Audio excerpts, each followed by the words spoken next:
नमस्कार, आप देख रहे हैं अब तक टीवी चैनल। हमारे संवाददाता शिवहरी शर्मा ने जनपद बरेली से जानकारी देते हुए बताया, बरेली विकास प्राधिकरण द्वारा स्थापित रामायण वाटिका में बनी श्री राम के जीवन चरित्र के संबंधित कलाकृतियों एवं प्रतिमाओं का राष्ट्रीय मानव सेवा संस्थान के कार्यकर्ताओं एवं पदाधिकारियों ने दर्शन किए। आपको बताते चले कि बरेली विकास प्राधिकरण नाथ नगरी के नाम से जाने जाने वाली बास बरेली की मर्यादा पुरुषोत्तम श्री राम से संबंधित महर्षि वाल्मीकि तुलसीकृत रामायण तथा बरेली के ज्येष्ठ कथा श्रेष्ठ कथा वाचक राधे श्याम रामायण में वर्णित कथन के आधार पर कलाकृति तथा प्रतिमाएं दिखाई गई हैं।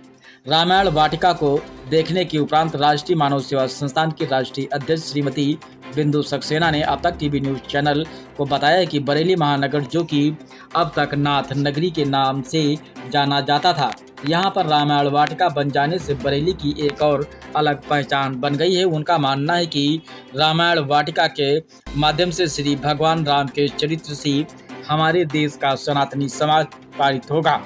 सनातन धर्म को जागृत करते हुए हमारे आने वाली पीढ़ी श्री राम के चरण से सनातन धर्म की सभ्यता, संस्कृति और संस्कारों का ज्ञान एवं अध्ययन उनके जीवन में जीवित रहेगा तथा रामायण की इस स्मृति से सनातनी हिंदू अपने को धन्य मानते हुए मर्यादा पुरुषोत्तम श्री रामचंद्र के आदर्शों पर चलने को बाध्य होता रहेगा। रामायण वाटिका के संबंध में राष्ट्रीय मानव सेवा संस्थान के राष्ट्रीय महामंत्री नरेंद्र पाल ने बताया कि हिंदू नव वर्ष शुरू होते ही नवरात्रि व रामनवमी के उपलक्ष्य में श्रद्धा म्यूजिकल इवेंट्स ग्रुप और जागरण मंडल कलाकार वेलफेयर ट्रस्ट भारत के अग्रज कठेरिया द्वारा भजन कीर्तन का आयोजन विकास प्राधिकरण के सौजन्य से किया जा रहा है। रामायण वाटिका देखने पहुंचे राष्ट्रीय मानव सेवा संस्थान के पदाधिकारियों में राष्ट्रीय मानव सेवा संस्थान की राष्ट्रीय अध्यक्ष श्रीमती बिंदु सक्सेना, राष्ट्रीय उपाध्यक्ष मुकेश मेहंदी दत्ता, राष्ट्रीय महामंत्री नरेंद्र पाल, हरि बाबू खंडेलवाल, राकेश कुमार मौर्य, संरक्षक वीरेंद्र प्रसाद खंडेलवाल, भारतेंदु सिंह, डॉक्टर सौरभ अग्रवाल, रामकिशोर चंद्र प्रकाश पूजापाल, बेगम सिंह आदि लोग उपस्थित रहे। आइए चलते हैं हमारे संवाददाता के साथ। क्या नाम है भैया आपका? मेरा नाम अमरीश कठेरिया। क्या कार्यक्रम में कहाँ की तरफ से कैसे हुआ? देखिए, ये बरेली विकास प्राधिकरण ने जो बरेली नाथ नगरी में डोरा रोड पर रामायण वाटिका बहुत सुंदर बनाई है। उस रामायण वाटिका में रामनवमी के पावन पर्व पर, नवरात्रि के पावन पर्व पर और हिंदू नववर्ष के उपलक्ष्य में जो है ये सांस्कृतिक एवं धार्मिक कार्यक्रम का आयोजन किया गया है, जो 31 मार्च से की संध्या से शुरू हुआ है और 6 अप्रैल की संध्या तक निरंतर चलता रहेगा। ईश्वर की कृपा रही और माता रानी की, क्योंकि एक दिन पहले अनंत मिश्रा जी थे, उसके बाद अपर्णा मिश्रा थी, आज हमारी छोटी बहन आयोजिका अरोड़ा जी और आराध्या शर्मा थी, कल राम और श्याम जी हैं। उसके अगले दिन अगर माता रानी कृपा रही तो अंजलि द्विवेदी जी और की हाजिरी होगी और उसके अगले दिन जो है सजापुर के जो बहुत अच्छे कलाकार हैं शिवम रंगीला की हाजिरी है। फिर उसके बाद बरेली के बहुत अच्छे कलाकार हैं चंद्रकेतु पूजा, उनकी हाजिरी है।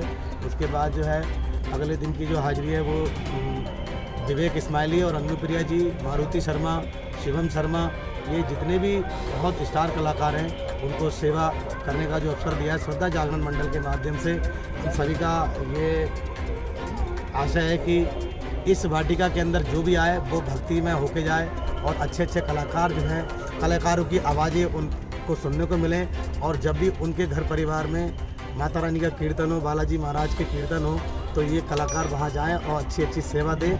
उनके परिवार का शुद्धिकरण हो, बुद्धि का शुद्धिकरण हो, सनातन धर्म की जय जयकार हो। हमारा प्रथम उद्देश्य है कि धर्म का बचाव हो, धर्म की जय हो, अधर्म का नाश हो, प्राणियों में सद्भावना हो, विश्व का कल्याण हो, गौ माता की रक्षा हो, अपने अपने गुरु महाराज की जय हो, जिनकी कृपा से आज हम लोग यहाँ पर खड़े हुए हैं, जो मंच मिला है। जी, क्या नाम है आपका?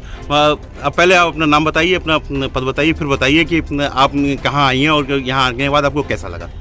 मैं बिंदु सक्सेना, राष्ट्रीय मानव सेवा संस्थान से राष्ट्रीय अध्यक्ष, और आज हम लोग यहाँ डोरा मोड़ पे जो है रामायण वाटिका बनाई गई है। और अगर हम लोग जो है 9 संवत की कहीं बात आती है तो हमारे जहन में 31 दिसंबर या 1 जनवरी की सुबह की एक वो छटा घूमती है, लेकिन शायद ये हम लोग जो है गलत रास्ते पे थे, गलत रास्ते पे भटक रहे थे, क्योंकि जो हमारा नव संवत शुरू होता है वो विक्रम संवत है, और जो अभी 2082 चल रहा है और हमारा वो अप्रैल माह से शुरू होता है। तो यहाँ रामायण वाटिका बना के बहुत ही अच्छा सृजन किया है कि हमारी भागदौड़ भरी जिंदगी में हम अपने बच्चों के साथ या अपने आप को कहीं भूल गए हैं और उसका दोषारोपण किसी और पे लगाते हैं।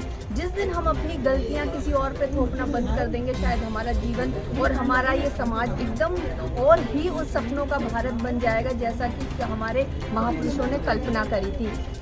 तो यहाँ पे रामायण वाटिका में रोज 31 मार्च से और 6 अप्रैल तक एक संध्या रखी गई है जिसमें लोग आते हैं और अपने इन माता रानी के भजनों को सुनते हैं। और आज हमारी ये छोटी भविष्य की जो है गायिका आराध्या बिटिया भी थी, इन्होंने बहुत अच्छे भजन गाए और हमारे बगल में हमारी छोटी बहन है, इनके भजन सुन के तो वाकई में मुग्ध हो गया, दिल बिल्कुल गार्डन हो गया।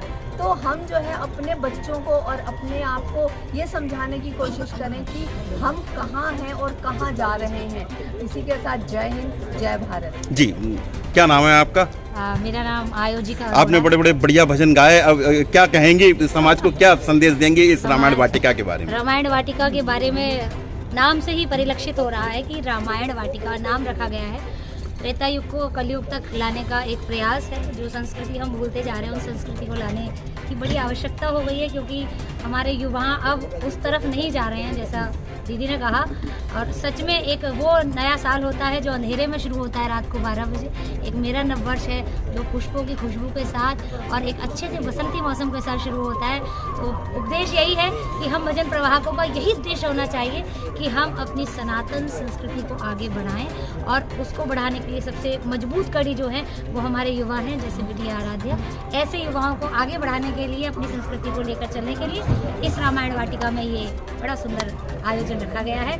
बरेली विकास प्राधिकरण बहुत बहुत हार्दिक साधुवाद का